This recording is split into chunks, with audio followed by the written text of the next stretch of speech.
कहानी की शुरुआत होती है और हमें बुदापेस्ट के अंदर एक शानदार बिल्डिंग को दिखाया जाता है जहां आज पार्टी हो रही थी। इस बिल्डिंग के अंदर जॉय नाम करके हमें एक हिटमैन को दिखाया जाता है। उसकी नजर इस वक्त एक गैंगस्टर के ऊपर थी जो अपनी बीवी के साथ इस पार्टी में आया हुआ था। तो पार्टी शुरू होने से पहले एक डांस होता है। जब सभी लोग डांस कर रहे थे तब इसी का फायदा उठा करके जॉय अपना काम शुरू करता है। यहाँ पर जो सिक्योरिटी गार्ड थे जॉय उन्हें एक एक करके खत्म कर देता है और इसके बाद वो गैंगस्टर के पास आता है और उसे भी गन से शूट करके खत्म कर देता है। उसको मारने के बाद जॉय जैसे ही बाहर की तरफ आता है तो उसके सर में अचानक से दर्द होने लगता है। इसी के साथ उसे चक्कर भी आने लगते हैं। इधर जब बॉडीगार्ड को मालूम चलता है कि उनके बॉस को किसी ने मार दिया है तो फायरिंग शुरू हो जाती है। गोली चलने की वजह से कई लोग मारे जाते हैं। जो लोग पार्टी में आए हुए थे वो भी काफी डर जाते हैं। भगदड़ के दौरान मैजी नाम करके एक लड़की थी जो कि नीचे गिर जाती है। लोगों का ध्यान उसके ऊपर नहीं था, इसलिए लोग उसे अपने पैरों तले कुचल करके चले जा रहे थे। मैजी को इस हालत में देख करके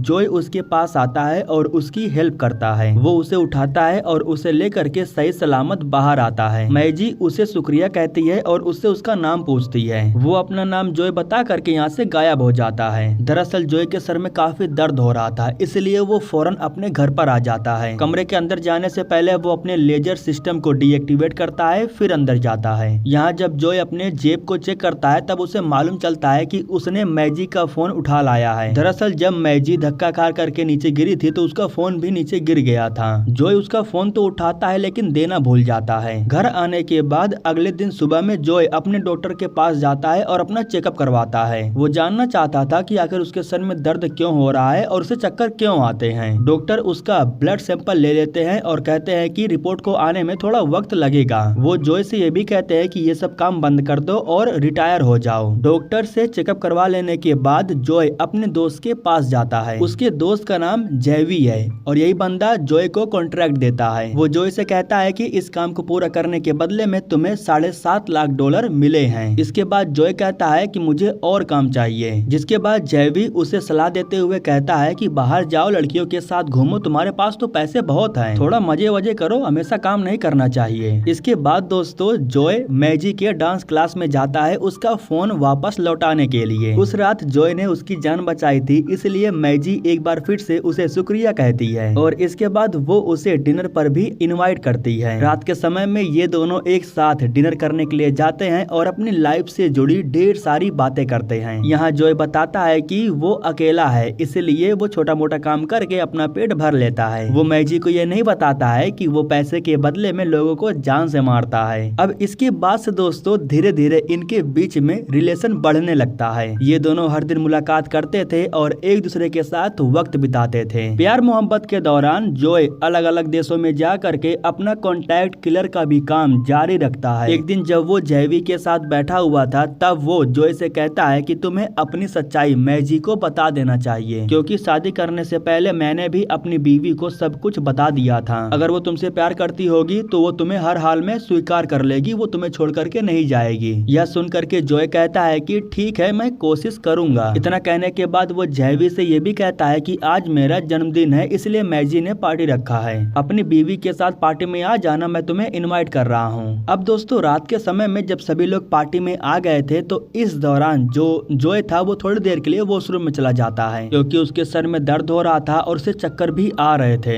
अब आज की रात अपना जन्मदिन सेलिब्रेट कर लेने के बाद जॉय अगले दिन फिर से डॉक्टर से जाकर के मिलता है, क्योंकि ब्लड सैंपल का रिपोर्ट आ गया था। यहाँ डॉक्टर उसे बताते हैं कि हमने तुम्हारे ब्लड को 3 अलग अलग लैब में टेस्ट करवाया है। जब रिपोर्ट निकल के आया तब मुझे मालूम चला कि ब्रेन डिसीज की वजह से तुम्हें चक्कर आते हैं और तुम्हारा सर दर्द करता है। अफसोस की बात यह है कि तुम्हारे दिमाग में जो बीमारी है वो काफी रेयर है, ये लाइलाज बीमारी है, इसका कोई इलाज ही नहीं है। तुम्हारे पास सिर्फ 3 महीने का वक्त बचा हुआ है। घर वापस आने के बाद जॉय इस बीमारी को इंटरनेट पर सर्च करता है और कुछ वीडियोस को भी देख करके उसे इस बीमारी के लक्षण के बारे में मालूम चलता है। धीरे धीरे जब बीमारी हावी होने लगेगी तो उसे दिखाई देना बंद हो जाएगा, उसके हाथ पैर कांपने लगेंगे, उसके सर में काफी दर्द महसूस होगा। इन्हीं सब के बारे में सोचने के बाद जॉय अपने घर में जितना भी हथियार रखा था उसे एक बैग में भरता है और जा करके पानी में फेंक देता है। इसके बाद वो ढेर सारे पैसे और कुछ गोल्ड कॉइन को लेकर के जेवी के पास जाता है। जॉय उससे कहता है कि तुम्हें एक इंसान को मारना है बिना दर्द दिए, लीजिए, उस इंसान को मारने के बदले में तुम्हें $20 लाख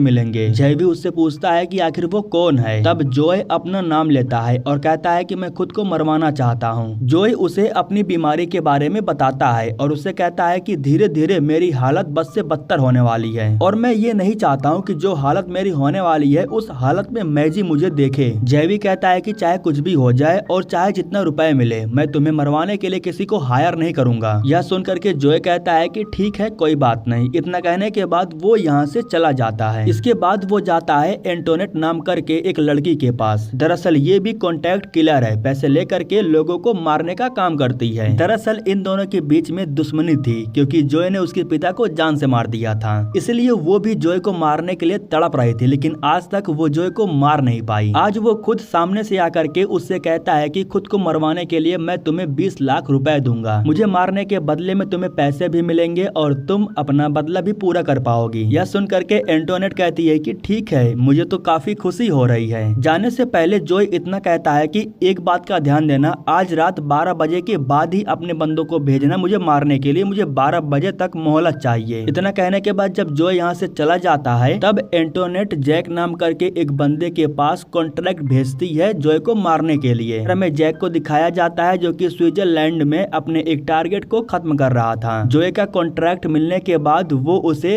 कैंसिल कर देता है क्योंकि उसे अच्छे से पता है कि जॉय कोई आम इंसान नहीं है, उसे मार पाना तो इम्पॉसिबल है। जब वो कैंसिल कर देता है तब एंटोनेट और भी अलग अलग गैंगस्टर के पास कॉन्ट्रैक्ट को भेज देती है। दूसरी तरफ हमें कोरिया के एक गैंगस्टर गैंग को दिखाया जाता है। इसमें जो गोयांग था वो अपनी टीम के साथ एक क्लब में आया हुआ था। जब ये लोग क्लब के सभी लोगों को जान से मार देते हैं तब गोयांग को जॉय को मारने का कॉन्ट्रैक्ट मिलता है। लोग कॉन्ट्रैक्ट को एक्सेप्ट कर लेते हैं क्योंकि जॉय को मारने के बदले में इन्हें $20 लाख मिलने वाले थे। अब इसके बाद दोस्तों हमें लैंगोस नाम करके दो भाइयों को दिखाया जाता है। इन्हें भी जॉय को खत्म करने के लिए कॉन्ट्रैक्ट मिलता है। रकम $20 लाख थी तो इसलिए ये लोग भी इस कॉन्ट्रैक्ट को एक्सेप्ट कर लेते हैं। इसी की खुशी में दोनों भाइयों एक इंसान के शरीर को पूरी तरह से फाड़ देते हैं। अब इसके बाद दोस्तों हमें रात के समय में जॉय को दिखाया जाता है जो कि काफी समय से मैजी का इंतजार कर रहा था। यहाँ दोस्तों हमें मैक्स नाम करके एक इंसान को दिखाया जाता है जिसे एंटोनेट ने भेजा था। वो जॉय पर नजर रखता है और मैजी की कुछ फोटोज को भी क्लिक कर लेता है। इधर जॉय मैजी से कहता है कि मैं सब कुछ खत्म करना चाहता हूँ, मैं शहर से बाहर जा रहा हूँ। यह सुन करके मैजी काफी निराश हो जाती है। वो जॉय से पूछती है कि आखिर बात क्या है, मैं तुमसे प्यार करती हूँ और तुम मुझसे प्यार करते हो, तो फिर तुम मुझे छोड़ करके जाना क्यों चाहते हो, आखिर बात क्या है, मुझे बात को जानना है। जिसके बाद जॉय कहता है कि वो तुम्हें जल्द ही पता चल जाएगा। मैजी उसे किस करती है और फिर इसके बाद वो रोते हुए यहाँ से चली जाती है। इसके बाद जॉय अपने घर आता है और ड्रिंक करने के बाद मैजी के पास एक मैसेज भेजता है। जॉय ने उस वॉइस मैसेज में अपनी बीमारी का जिक्र किया था। वो मैजी को बताता है कि वो सिर्फ कुछ ही महीनों का मेहमान है। सब कुछ रिकॉर्ड करने के बाद वो मैजी के पास भेज देता है। इधर हमें मैजी को दिखाया जाता है जो कि क्लब में बैठी हुई थी। जब जॉय का मैसेज रिसीव होता है तब वो उसे सुनती है और इसके बाद उसे सच्चाई का पता चलता है। 12 बजने में अभी कुछ मिनट बाकी था। उससे पहले ही जॉय का डॉक्टर उसके पास कॉल करता है। डॉक्टर उसे बताते हैं कि मुझसे बहुत बड़ी गलती हो गई। जो ब्लड सैंपल मुझे मिला था वो तुम्हारा नहीं बल्कि किसी और का था। जिस बीमारी का मैंने जिक्र किया वो तुम्हें नहीं बल्कि किसी और को है। तुम तो अभी भी लंबी रेस के घोड़े हो, तुम्हें कुछ नहीं हुआ, तुम बिल्कुल ठीक ठाक हो। यह खबर सुनने के बाद जॉय को समझ में नहीं आ रहा था कि वो खुशियां मनाए या फिर दुख में रहे, क्योंकि रात के 12 बजने में अब सिर्फ कुछ मिनट बचा हुआ था। 12 बजने से पहले गोयांग गैंग अपनी पूरी टीम को लेकर के जॉय के घर आकर के पहुंच जाता है। गोयांग काफी शातिर था। उसे मालूम चल जाता है कि दरवाजे पर लेजर लगा हुआ है। लेजर को सावधानी पूर्वक पार करने के बाद वो अपनी पूरी टीम को लेकर के घर के अंदर जाता है। इसके बाद दोस्तों उसके टीम के मेंबर एक एक करके जॉय से लड़ने के लिए जाते हैं और वो इन सभी को एक एक करके बहुत ही बुरी तरह से मारता है। हालांकि जॉय इन सब से कहता है कि मैं क्लाइंट हूँ और मैं कॉन्ट्रैक्ट को कैंसिल कर रहा हूँ, लेकिन ये लोग जॉय की बात सुनते ही नहीं हैं। जॉय ने गोयांग के सभी टीम वालों को खत्म कर दिया था। आखिरी में सिर्फ एक लड़की बची हुई थी। वो लड़की जब जॉय पर हमला करती है तब जॉय उसे एक जोरदार पंच मारता है, जिसकी वजह से उसके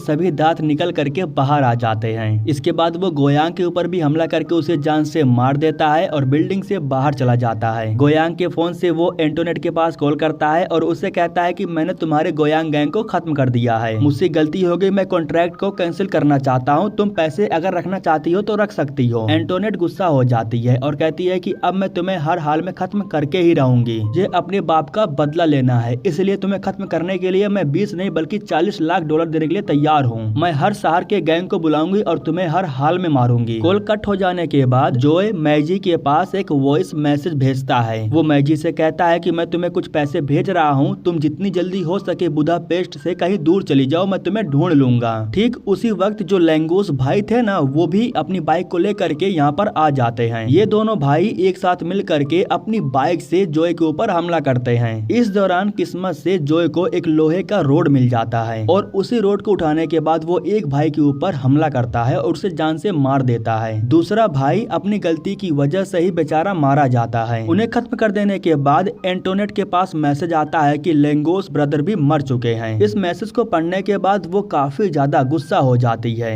इसके बाद दोस्तों वो अलग अलग देशों के किलर्स को कॉन्ट्रैक्ट देती है जोए को खत्म करने के लिए, और इस बार दोस्तों वो रकम बढ़ा करके 20 से 40 लाख डॉलर कर देती है। पैसे ज्यादा होने की वजह से सभी लोग कॉन्ट्रैक्ट को एक्सेप्ट कर लेते हैं। इस बीच दोस्तों हमें बोटास नाम करके एक किलर को दिखाया जाता है जो अपने मिशन को पूरा करने के लिए एक फैक्ट्री में गया था। उसके पास भी जोए को मारने का कॉन्ट्रैक्ट आता है और वो भी उसे एक्सेप्ट कर लेता है। इधर मैजी को जब जोए का वॉइस मेल रिसीव होता है तब उसे मालूम चलता है कि इस वक्त जोए मुसीबत में है और इसीलिए वो उसे शहर छोड़ करके जाने के लिए बोल रहा है। इधर हमें जोए को दिखाया जाता है जो सबसे पीछे छुड़ाने के बाद अपने दोस्त के घर पर आता है। यहाँ वो अपने दोस्त को बताता है कि डॉक्टर ने मुझे बताया कि मुझे कोई बीमारी नहीं है, वो जो रिपोर्ट था वो किसी और का था, लेकिन मैंने एंटोनेट को अपना कॉन्ट्रैक्ट दे दिया था, इसलिए वो अपने बंदों को भेज रही है मुझे खत्म करने के लिए। यहाँ दोस्तों जब जहवी की बीवी को मालूम चलता है कि जोए के सर में दर्द होता है और उसे चक्कर भी आते हैं, तब वो जोए का मसाज करती है और उसने पता नहीं क्या किया, जोए का जो सर दर्द था वो बिल्कुल ठीक हो जाता है। अब इसके बाद दोस्तों हमें जैक को दिखाया जाता है। जब उसे मालूम चला कि रकम को बढ़ा करके 40 लाख डॉलर कर दिया गया है तो वो भी इस कॉन्ट्रैक्ट को एक्सेप्ट कर लेता है। एंटोनेट उसका काम आसान कर देती है क्योंकि वो जैक के पास जोए की गर्लफ्रेंड का फोटो भेज देती है।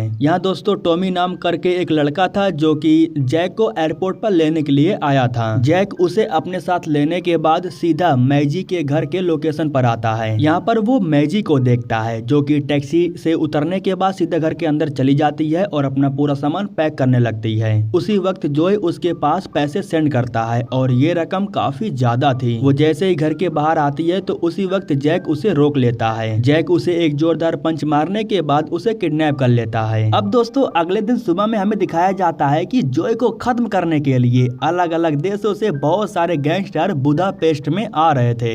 दरअसल जोए जानबूझ करके एक जाल बिछाता है और सभी लोगों को एक जगह पर इनवाइट करता है। उसने लोगों को खुद बता दिया था कि मैं इसी बिल्डिंग में हूँ और तुम्हारा इंतजार कर रहा हूँ। वो सभी लोगों को इस बिल्डिंग में इसलिए बुला रहा था क्योंकि जोए ने पहले से ही इस बिल्डिंग में जाल बिछा करके रखा था। सबसे पहले दो भाई इस बिल्डिंग के पास आकर के पहुँचते हैं। वो जैसे ही अंदर जाते हैं तो जोए इन्हें बम से उड़ा देता है। लेकिन दोस्तों इसके बाद दोनों भाई एक साथ मिल करके जोए के ऊपर हमला करते हैं और दोनों जोए को बहुत पीटते हैं। इस बीच जोए को जैसे ही मौका मिलता है तो वो इन्हें अपने जाल में फंसा लेता है। बड़े भाई को आसानी से मारने के बाद वो छोटे भाई को भी जान से मार देता है। ठीक उसी वक्त दो बहनें भी हथियार लेकर के आ जाती हैं। दोनों बहनें एक साथ मिल करके लगातार जोए के ऊपर फायरिंग करती हैं। जोए को जैसे ही मौका मिलता है तो वो एक बहन के पास बम को फोड़ देता है। इस धमाके में एक बहन जख्मी हो जाती है और जोए उसे पकड़ लेता है। उसको पकड़ने के बाद वो उसके ही बम के क्लिप को निकालता है और दूसरी बहन के पास उसे फेंक देता है, जिसकी वजह से धमाका होता है और दोनों बहनें एक साथ मारी जाती हैं। ठीक उसी वक्त दोस्तों यहाँ पर बोटास आ जाता है जो कि जोए के साथ लड़ने लगता है। इन दोनों के बीच काफी जोरदार फाइट हो रही थी। मौका मिलते ही जोए उसे धक्का देता है और वो एक ट्रैप में फंस जाता है और इस तरह से बोटास भी धमाके में मारा जाता है। बिल्डिंग के बाहर हमें जैक को दिखाया जाता है जो कि मैजी को किडनैप करने के बाद उसे अपने साथ लेकर के यहाँ पर आता है। जैक कार से बाहर निकलता है और वो जोए के पास कॉल करता है। दरअसल एक समय पर ये दोनों काफी अच्छे दोस्त हुआ करते थे। जैक उससे कहता है कि देखो तुम्हारी महबूबा मेरे पास है, अगर तुम उसे बचाना चाहते हो तो अपने आप को मेरे हवाले कर दो, मैं उसे छोड़ दूंगा। जोए कहता है कि ठीक है मैं खुद को तुम्हारे हवाले कर दूंगा, लेकिन सबसे पहले मुझे इन लोगों से निपट लेने दो।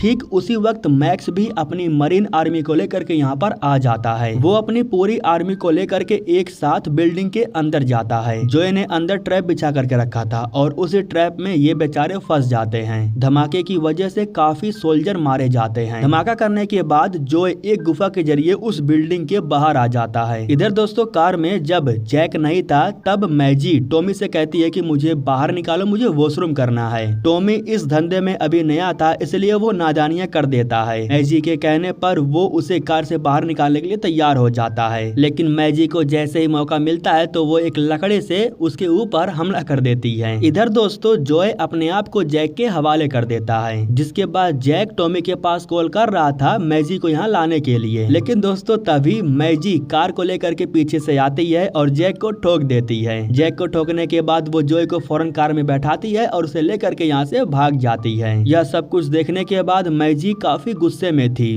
वो जोए से पूछती है कि आखिर तुम हो कौन और ये लोग कौन थे, जिसके बाद जोए उसे पूरी सच्चाई बता देता है। इसके बाद मैजी उसे बताती है कि वो प्रेग्नेंट है। ये बात वो उसे बताने वाली थी लेकिन वो उसे छोड़ करके जा रहा था तो इसलिए उसने इस बात का जिक्र नहीं किया। ड्राइव के दौरान अचानक से मैजी बेहोश हो जाती है क्योंकि उसके कंधे पर गोली लगी हुई थी। जोए उसे उठाता है और उसे लेकर के जंगल की तरफ जाता है। जंगल के अंदर ही एक चर्च था और उसी चर्च के अंदर वो उसे लेकर के चला जाता है। कुछ समय के बाद इस चर्च के जो फादर थे वो यहाँ पर आते हैं। ठीक उसी वक्त अचानक से मैजी को भी होश आ जाता है। मैजी को ठीक ठाक देख करके जोए को भी बहुत खुशी होती है। यहाँ जोए उसे शादी के लिए प्रपोज कर देता है। वो शादी के लिए तैयार थे, इसलिए ये दोनों फादर से रिक्वेस्ट करते हैं कि इनकी शादी करवा दिया जाए। फादर भी खुशी खुशी इनकी शादी करवाने के लिए तैयार हो जाते हैं। इनकी शादी होने ही वाली थी लेकिन उसी वक्त यहाँ जैक आकर के टपक पड़ता है। वो गन चलाता है और गोली जा करके फादर को लग जाती है। तभी यहाँ पर दोस्तों मैक्स भी अपनी आर्मी को लेकर के आ जाता है और वो जैक के पास एक बम फेंकता है, जिसकी वजह से यहाँ पर एक जोरदार धमाका होता है। इस धमाके में जैक जख्मी हो करके नीचे गिर जाता है। इसके बाद एक और धमाका होता है और इस धमाके की वजह से जैक के ऊपर एक बड़ा सा सामान आकर के गिर जाता है। इस वक्त जैक उसी सामान के नीचे फंसा हुआ था। उसी वक्त मैक्स के पीछे जोए अपनी गन लेकर के आता है और उसके ऊपर तान देता है। जोए जैसे ही गन को चलाता है तो उसे मालूम चलता है कि उसके गन में गोली ही नहीं है। उसी वक्त मैजी एक शॉर्ट गन लेकर के मैक्स के सर को ही उड़ा देती है।